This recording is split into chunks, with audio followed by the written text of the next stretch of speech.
guest says, regardless of what tariff level is imposed in the Philippines, we should remain focused on getting our own house in order to further strengthen our own resilience. With us now for more is former Philippine Finance Secretary Gary Teves. Good to see you, Gary. Welcome to the program. Thank you very much, Kathy. It's been a long time. It has Thank been you very indeed. much for the invitation. So what core principles should President Marcos and the Philippine team uphold to pursue a genuinely win-win trade agreement with the U.S.? Well, one is to see if we can still get a concession from the U.S. to bring down our tariff rates. Initially, they came in with 17.5%, then 10%, now back to 20%. Our trade imbalance, U.S. trade imbalance with the U.S. with us is not too big, and we've had a long history of economic and political relationships. All this, I think, should be considered. But whatever happens, there's nothing we can do with the final decision of the U.S. Then I think internally we should really try to, as you mentioned earlier, put our fiscal house in order so that we can still be resilient despite a larger tariff rate. And besides, export does not account for a very large component of the economy. No, it's really household consumption, followed by investment. But anyway, we wish the team of the president and the trade team to see if they can get some concession. Yeah, between concessions and leverage, Secretary Gary, how much of a leverage does the Philippines have as a defense treaty partner of the U.S.? Not really very much, because if they're looking into trying to increase the budget for military spending, to share in the spending of the military here in the Philippines, I mean, my preference as a student of economics and finances, I'd rather see resources channeled to other sectors like education and health. No?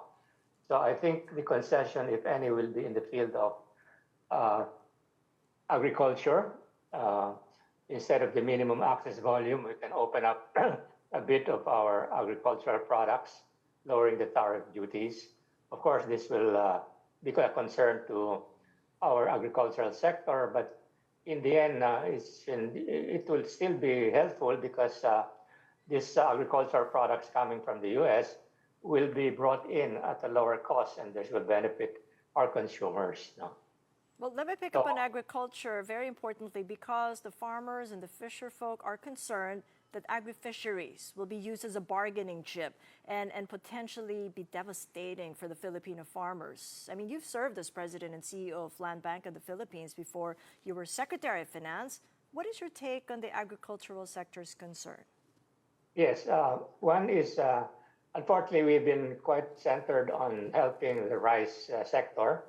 I think we need to diversify a bit, Kathy. No, so this is what I thought might address your concern, that the budget for the Department of Agriculture should be also spread to other sectors, and including that will be more investment in research, in physical and digital infrastructure, modernizing agriculture. So we don't want a situation where we're isolating the farmers, constantly and continuously protecting them.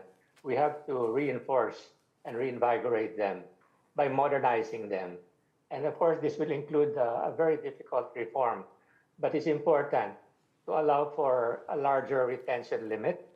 In the Comprehensive Agrarian Reform Program, we have only allowed 5 hectares to be later sold to non-agricultural beneficiaries. It's difficult to really consolidate a series of 5 hectares. So we need larger pieces of land to be able to mechanize some of them, because data have shown that actually productivity has gone down with the breakdown of farms into small sizes. No. Well, looking at it another way, what key pitfalls must the Philippine team avoid to prevent one-sided agreements? Well, well, of course, if they really look at the Philippines as a major ally in their overall defense concern in the Asia Pacific, then that's one component.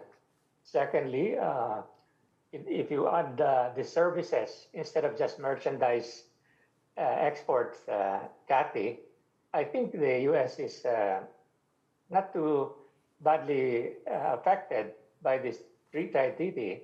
And I said 4 billion trade deficit is not really very big. So I would say that we can open up the agricultural sector. That is one area that I think we can do some stretching. Outside of the negotiations, you've spoken about resilience, and the World Bank offers another approach, that the Philippines restore the fiscal space lost during the pandemic to allow the government to respond more effectively to the economic shocks and uncertainties, such as shifting tariff policies. What is your view? Yes, I think we should continue with our our fiscal consolidation program, Kathy, because like a family, we really need to make sure that we are putting our resources in the right places, prioritizing the more basic, the ones that are urgently needed by Filipinos, like the food sector. We have not really put a lot of effort developing our agricultural and industry sectors. We've been developing the services sector. In the era of protectionism, we're looking at our country with the opportunity given this difficult situation. We have a very large domestic market. Our economy is really governed by consumption, household consumption, expenditure. So we must make sure that prices of goods and services are really kept at a low level. And interest rates are also very attractive to our small, medium, and micro enterprises. All of this taken together are really associated with putting our fiscal house in order. And in that area, the president and the government should really focus on ensuring that there's a lot of accountability now in passing the 2026 budget. The 2025 budget was rather a very sad exercise of lack of accountability. And also ease of doing business, that's one key problem that the SEC chair himself, Francis Lim, I just spoke to him about 24 hours ago, and he did mention doubling down on all of the approvals because red tape is the single biggest problem deterring foreign and local investors in setting shop here. How important is this at a time of global policy uncertainty? Yeah, we agree with that. In fact, I was talking with some of our colleagues that maybe, except for a few areas now that are developed, subject to further studies, Kathy, we should probably convert the entire country into a big economic zone so we can handle some of the difficulties associated with the LGUs. No? But anyway, ease of doing business, reducing the cost of doing business, all of these are extremely important. Given the fact that we were unable to handle or get our advocacy approved by Congress, which is to open up the economy by removing the restrictive economic provisions in the Constitution. Ease of doing business and reducing the cost of business are the practical way of encouraging more direct investment at the moment. And if we do open the country to economic zones, then that would be at least 7,000 beaches, beautiful beaches here. Thank you so much, former Finance Secretary Gary Teves, joining us for your insights.